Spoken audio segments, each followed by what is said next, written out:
Hey guys, in this video we're going to create this dashboard design in Sketch, and this is actually a preview of one of the Sketch courses which I'm currently creating, and that is going to be released within the next weeks, so stay tuned with that. And in this video you're going to learn everything when it comes to structuring the Sketch files, working on dashboard, how I usually work, and also some tips and tricks that are going to help you to speed up your process and maybe learn a thing or two. So without further ado, let's jump into the video. So let's get started. This is going to be the web app which we're going to design from scratch, and it's actually part of one of my dribble shots. So basically I just grabbed it and I'm going to use it here as a reference.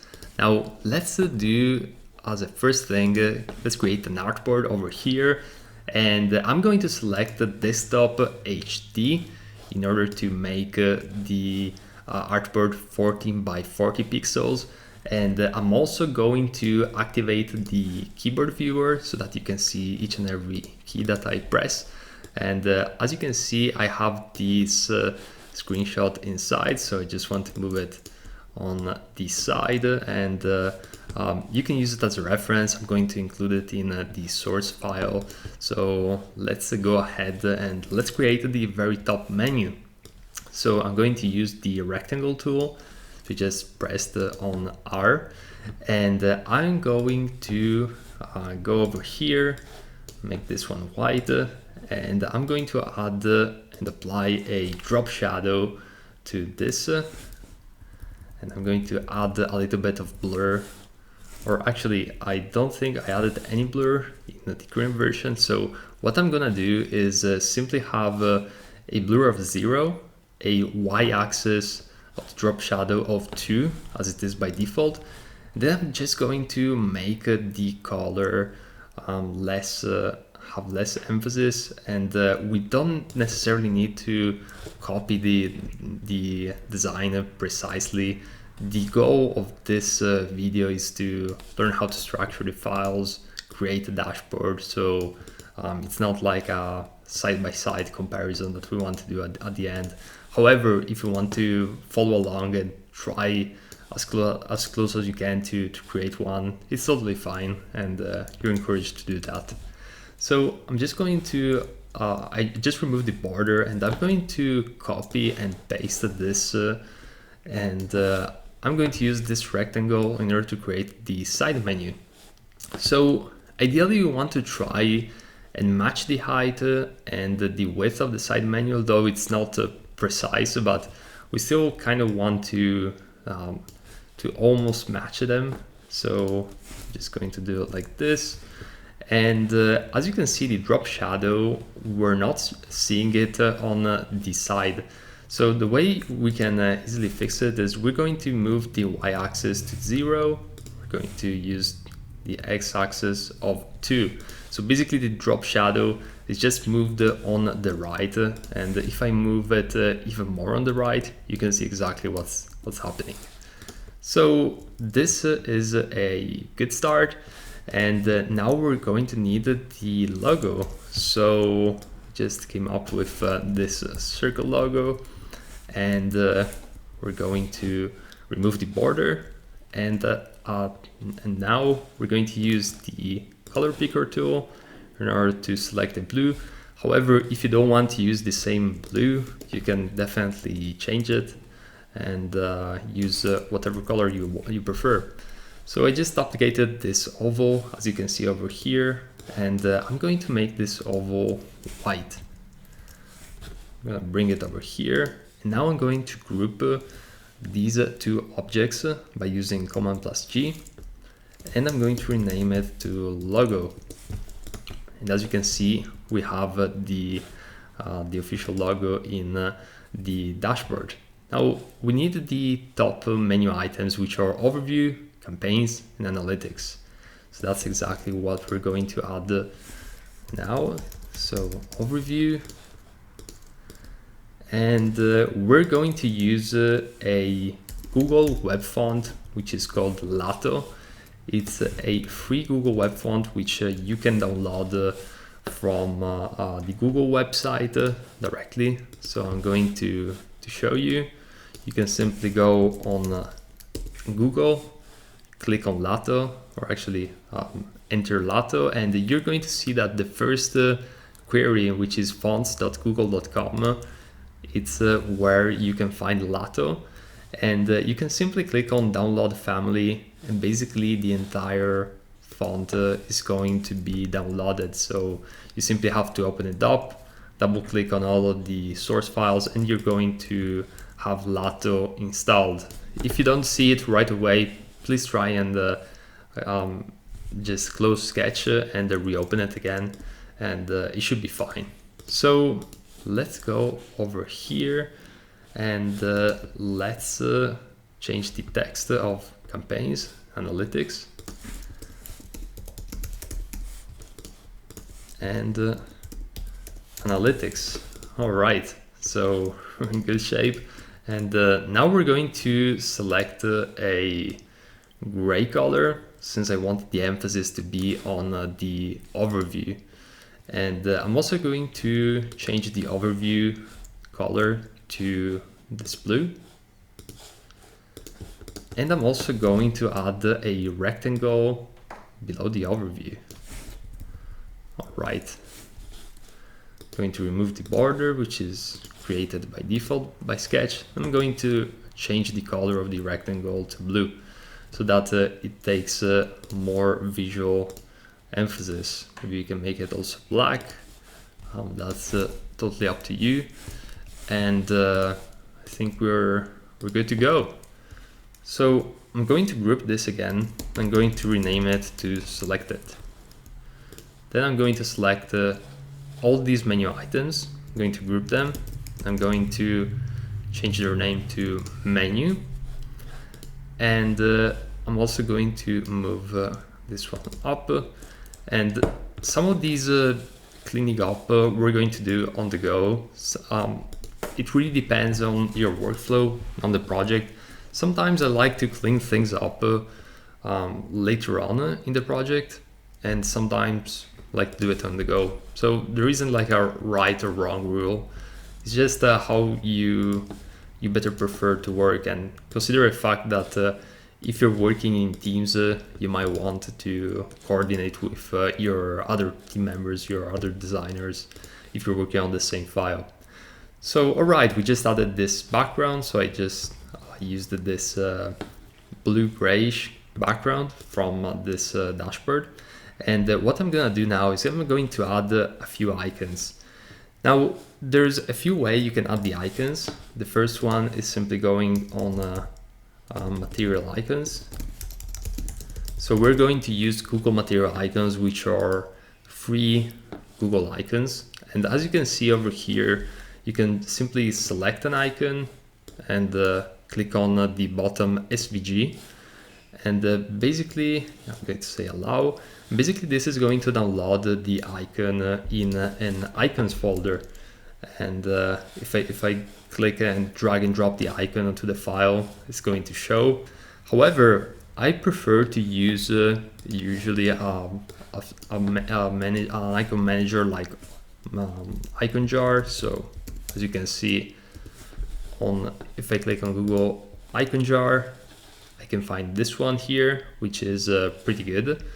And another option is to use Nucleo icons, which is my choice of preference at the moment. So that's what I'm gonna use. You can download this free app. You can also download icon jar for free. So it really depends which one you like the most. I'm going to go with this one, and I highly recommend you to download it. So I'm just going to open Nucleo now, oops. And as you can see, I'm going to drag it right here. And I'm going to be able to drag and drop the icons directly into the canvas. So I'm just going to do that. I'm going to drag and drop a few of these. They don't necessarily need to be the exact icons we're using on the menu item on the left, or the dribble shot on the left. And yeah, I'm just going to add this one as well. And maybe a bell one. So as you can see, as I select this and I ungroup them by using Shift, Command, and G, I'm going to have the shapes. Now, one quick note when it comes to icon jar, if you actually drag and drop a Google material icon from icon jar and I ungroup it, as you can see in a moment, you can see that this extra path is being created. So I would recommend you to simply delete it, and then you can have just your icon. Now, the reason why I am ungrouping these is that I like to work with the icons directly, so I can change colors and other settings more easily. So let's go ahead over here and lock the ratio, and I'm going to type in 20 and actually make these icons a little bit bigger, so at least the width is more or less the same. Now we're still going to need to adapt them individually, as you can see. So I'm just going to try and match them in a way that they're going to look good with each other.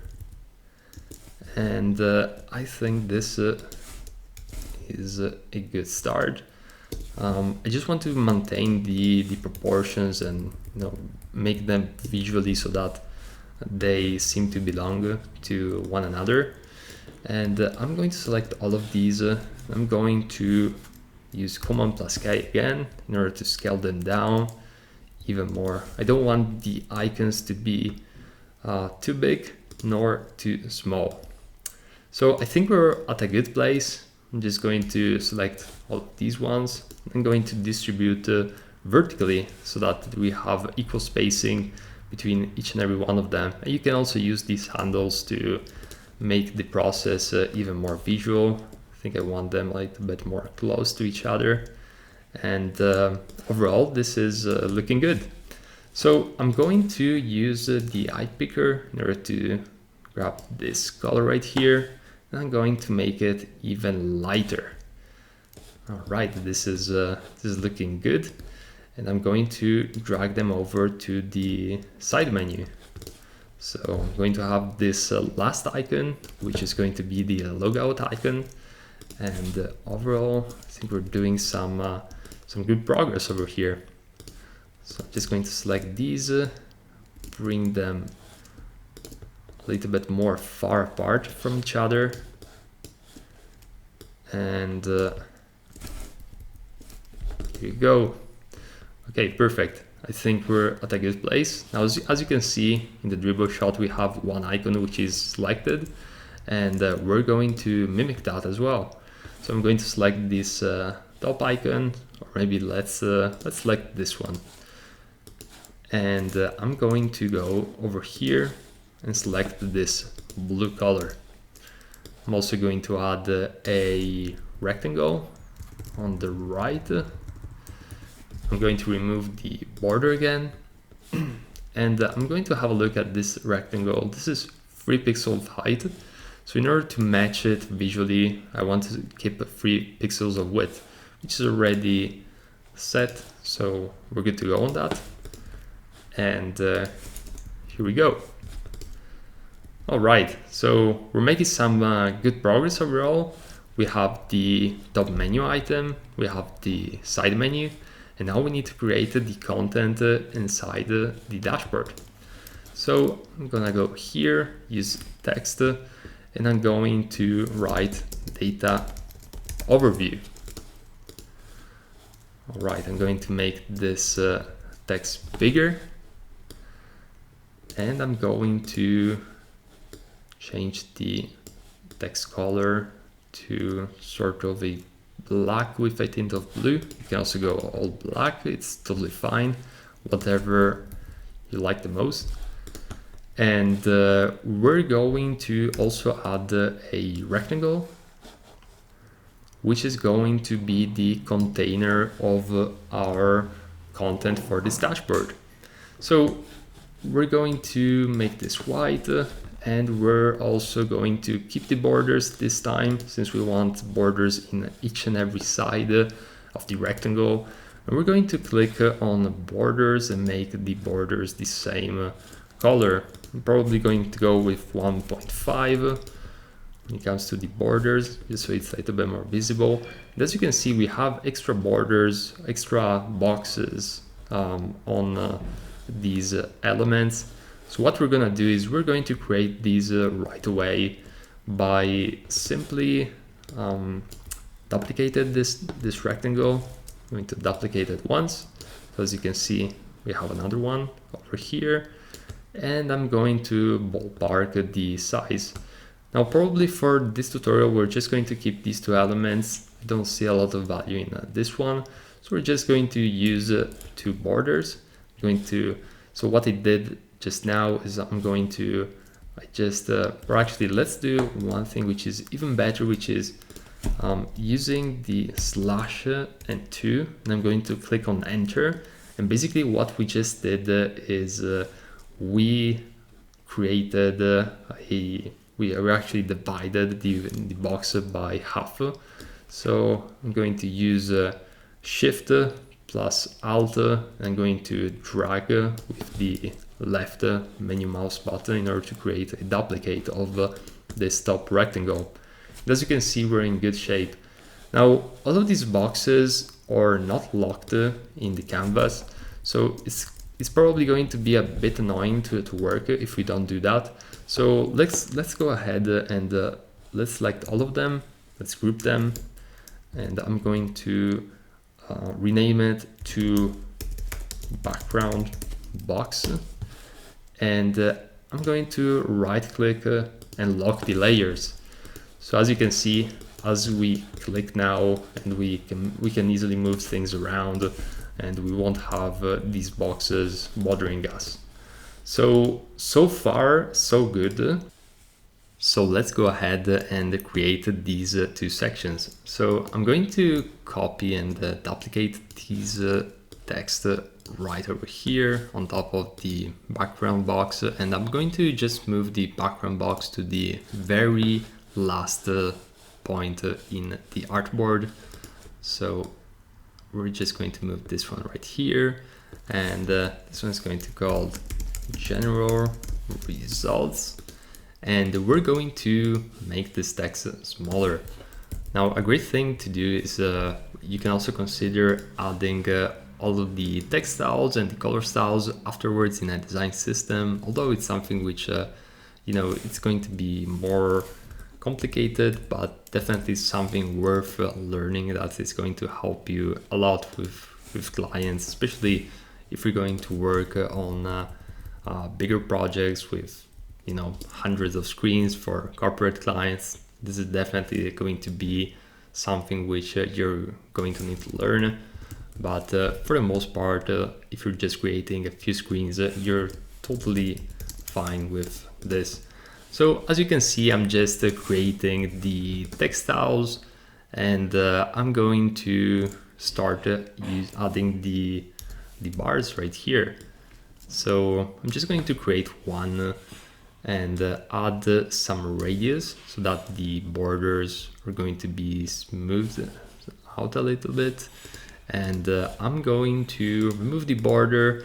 I'm also going to click on fill and add a fill, and now I'm going to use shift plus alt, and with the left mouse button I'm going to drag this element right here, and I'm going to use afterwards command plus D in order to repeat this element which I just duplicated, and I'm going to do it a few times.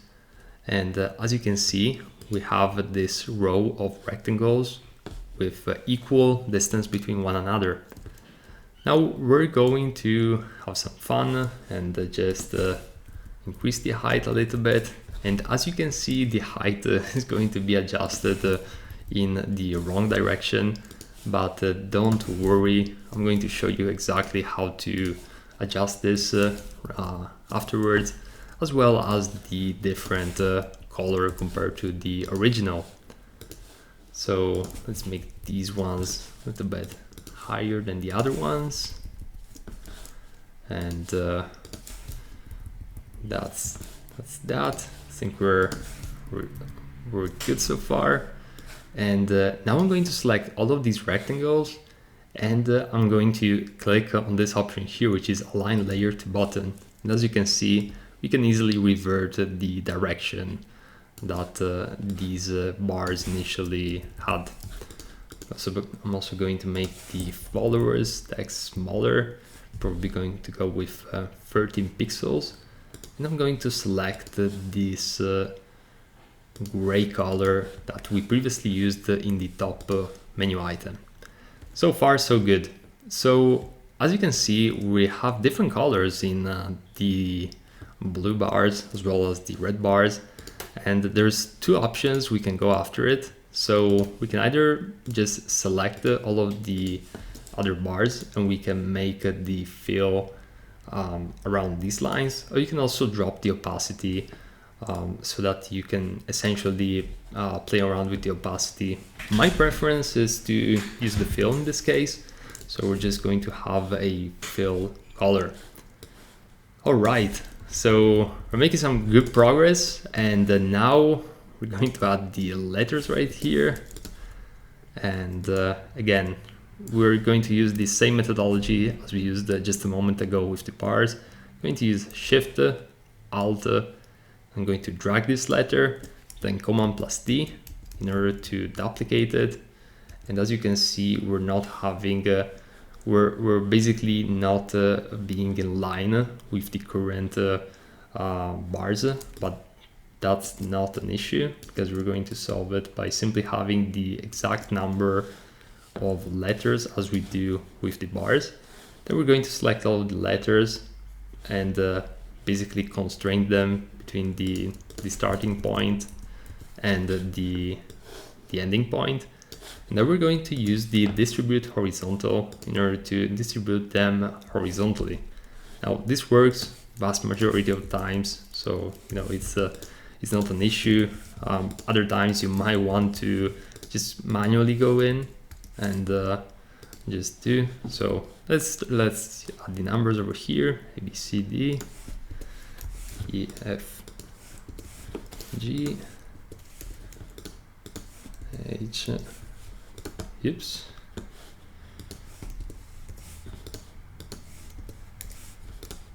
okay.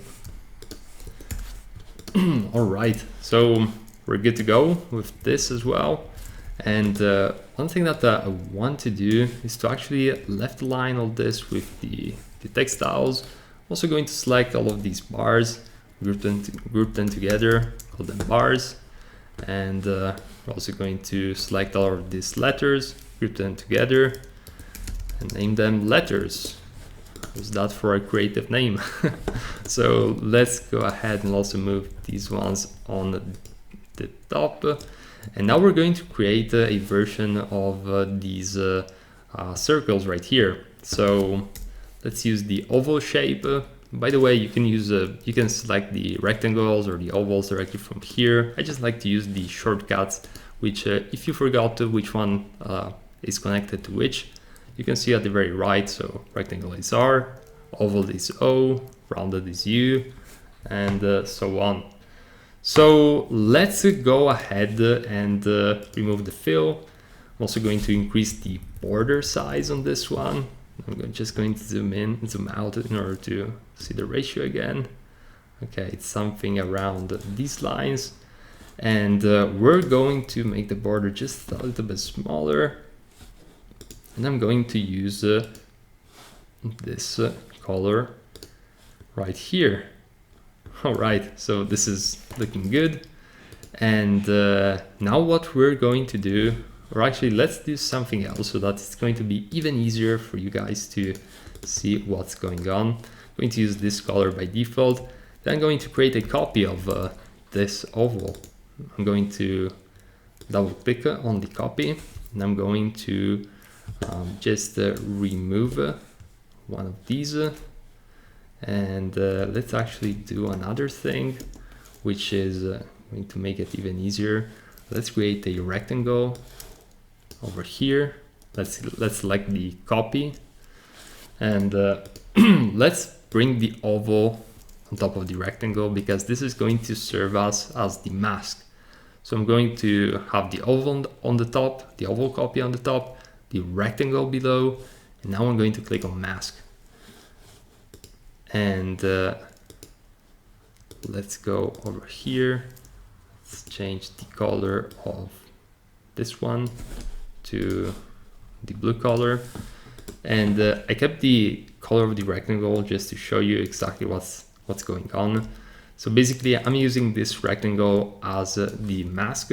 It's just one of the ways that you can do this. You can also play around with the Boolean operations, but I just wanted to give it a shot with this one. And I'm going to make it all white so that we don't see the mask. So, all right, this is looking good so far. And I'm going to select both of these ovals, just make them a little bit bigger, and select all of these, group them together, rename them to oval. I'm going to scale them down just a touch. So we have this nice effect with the divider lines, and yeah, I think so far so good. We probably want to just bring this one up a little bit, so we have a little bit of more white space on the bottom, some breathing space for the letters, and let's just try and adapt it visually. You can also use layouts and grids for these, of course, and these are actually encouraged if you're working on a client project, because it's going to help you create a level of consistency between screens, which is going to definitely help. So let's go ahead here. Let's select and let's just check that everything is on point, since we're going to duplicate this section. And right, letters, these are the bars. Let's move them over here. The oval wanted at the very bottom, and the general results wanted at the very top. So I'm kind of creating the group structure even before I actually group it. So I think this is looking good. I'm going to use Command plus G in order to group it together. I'm going to rename this to 1. And now I'm going to use Alt plus Shift and bring this second group, which we created as a duplicate, on the very right. And I'm going to rename this to 2. All right, perfect. Now let's go ahead here and let's select all of these rectangles, and I'm going to simply copy the color that we used here. I'm going to also change the color of the secondary bars, right, as you can see, to this one. And yeah, this is looking good overall. I'm also going to change this one here from the borders, select the main oval, which is at the bottom, so I'm just going to select it manually, or actually this was the right one, which is on the top. I'm going to make this all red. Perfect. I'm going to change also the name over here to rating by category, and I'm going to rename also, or actually change the values right over this one here. So this is perfect. This is still going to be followers, and we're going to keep this structure. Now what we're missing is this top section right here, which we're going to create right now. So let's use the rectangle tool, and the reason being is going to be clear in just a moment. I'm going to use the radius all the way to the max, so that we're going to have perfectly rounded borders. Now I'm going to remove the border here, so I'm just going to keep the fill, and I'm going to copy and paste the rectangle, and I'm going to divide it by half. So /2, and remember, you can use math operations in Sketch. So this is actually something which is really useful and can help a bunch. So all right, let's do like this. Let's maybe make the height a little bit smaller. Yeah, I think we're good with this. I'm just going to stretch it out a little bit It's because I like to have that that kind of feeling of being stretched a little bit more, so it's more visually interesting. And I'm going to select the blue tonality over here. All right, so we're really doing well. And I'm going to duplicate the text. Oops. All right, just copied the follower text, and oops, I just so I wanted to essentially go back to one action, but instead I just grouped two actions in one.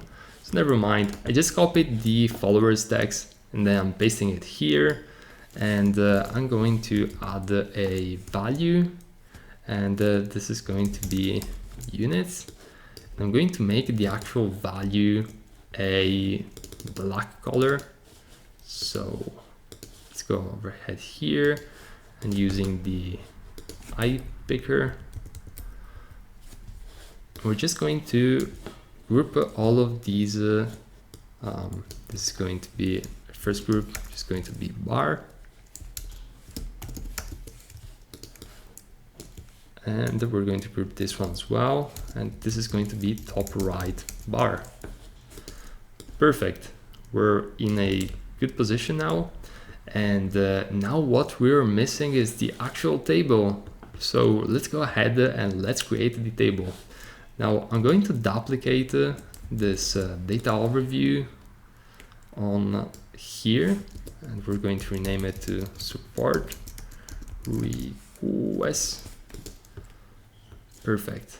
And now I'm going to go over here, select followers. And by the way, I'm using the dip select a lot when using Sketch. So basically I'm clicking on hold, because if you want to try and select one of these elements, you either need to like double click a lot of times, or you can click on command. And as you can see, I can dip select while holding command. So this is going to make my life way easier when I need to select layers. So I'm here in support requests. I'm going to add this text right here. I'm also going to duplicate it since we're going to need a few of these. And as you can see, this style, well, it's not that visible, but we're basically having the labels in all caps, and we're going to add some character spacing in between the individual letters, so it's going to have a bit of a different look. You can also make it regular, and we can also consider having this type of text, or actually let's just keep it bold so it's more visible. And we're going to have the text right below, which in this case is going to be the name. Just going to come up with a random name, and we're going to basically create the very first line, and again selecting both elements, Shift Alt, and then clicking and moving, Command plus D a few times in order to create the different tables. So let's go ahead and change the text. So as you can see, this is not all caps by default, and I want it to be. So what I'm gonna do is I'm going to select all of these labels, and I'm going to click on use uppercase characters. So click, and as you can see, even if I'm not going to write in capital letters, it's still going to change and transform the text to capital letters. So I'm gonna go here, time, phone number, and city. All right, now this is going to be the fun part. Now I'm going to just group all of these menu items, and we're probably going to need to do this later on as well, but I just want to keep it organized. So we're going to leverage now the craft plugin, which is this column, which you probably don't have on Sketch right now. However, it's a plugin, it's a free Google, or actually not a Google, it's a free plugin by InVision, and basically this plugin, you can simply go on and write craft InVision, and you're going to find it right away. So invisionapp.com @craft, and you can see as it's going to upload. It's taking a while, and you can go over here, click on download the plugin, and basically what this plugin does, and here there are the very easy instructions to upload and how you can move around. You're probably going to need a free InVision account if you want to leverage some of the features, but for the most part I think you should be good even without. And you have so many things you can do with this plugin, it's unreal. But what we're going to do here is going to basically change the data with random data in a very fast and efficient way. So at this time there's two ways. We're actually going to go ahead, select all of these menu items, duplicate them again by using Shift Alt and then Command D. Actually, I want to undo this because I don't like the spacing. So this craft plugin is going to make sense in just a moment. Just bear with me as I'm creating this duplicate table views. Okay, perfect. So at this point there's actually a lot of data on the screen, and you would need to go in and manually create some names from fantasy or emails from fantasy and times and so on. And if you don't want to create like a lot of names, you can use the same name, but as you can see it's very redundant and it doesn't give you a feeling of a real live app. So we're going to leverage the craft plugin, which once you have installed, it's going to look like this. And you can select all of the names, for example, and go over here on this icon. And as you can see, you need to have selected custom and then type. And over here, we can select names. Now, if I click on names, I can select between male names, female names, or both. I'm going to select to click on both. And as you can see, magic just occurred on the sketch file because we have all sorts of different names randomly created directly from the craft plugin. So I'm going to do the same for emails. I'm going to go all the way where emails are. Oh, it was the first option. So I'm just going to click on emails. And as you can see, some emails have been generated. I'm going to do the same for time, which is right here. I'm going to select both. Also select between AM and PM. And we're going to go over here and do the same for phone numbers and for cities. So as you can see, the craft plugin is really powerful. And again, you can download the plugin for free. You can install the plugin very easily and then manage it from the top menu item, the plugins menu item. So yeah, it's going to be pretty easy. Now, as we have all of this data, we're now going to group it together all in the individual columns.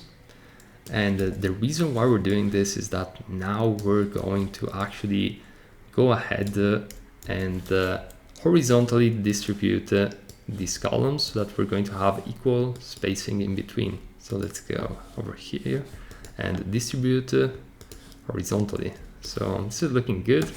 Probably going to tip select and move these ones a little bit on the top. And I think we're good to go. Probably want the phone number for some reason. So as you can see, you can always manually adjust if you really want to create a specific effect, or you like some specific layout. And yeah, overall I think we're good. I'm just going to rename these groups to name. This one is going to be email. This one is going to be time. phone number and city. All right, and I'm going to group all of these together into one single group called table. Perfect. So the very last thing which we need to do is we're going to change the color of the names, and we're also going to add this pagination element right here, which is showing 1 to 1 of 25 elements. So I'm just going to select one text, and I'm going to write here the showing 1 of 25 elements, 1 of 25 elements, showing and or actually let's say 8 of 25, just to mix it up a little bit. And let's go ahead and wrap this up. So we have everything done pretty much. We're going to select also this, and we're going to rename it to side menu, and the very top section is going to be grouped in the top menu section. And let's just, yeah, we can just keep these ones right here, and we're going to just group all of these into one single section called main. Now we're just going to bring this one outside of the table, just because I don't think it's relevant, and going to move support request right here. So yeah, let's actually bring it on the very bottom section, and here we go. So this is it for this tutorial, and I hope this was useful. Again, you can then go ahead and create a design system on top of this and sync it in. Usually one thing that I like to do with design systems is to create them after I created the first 1 or 2 screens. So this is definitely an additional optional thing which you can do. And yeah, you can also go ahead and make these elements responsive with auto layout features and things like that. But for the most part, this has covered everything. So again, hope you enjoyed this video, and I'll see you in the next one.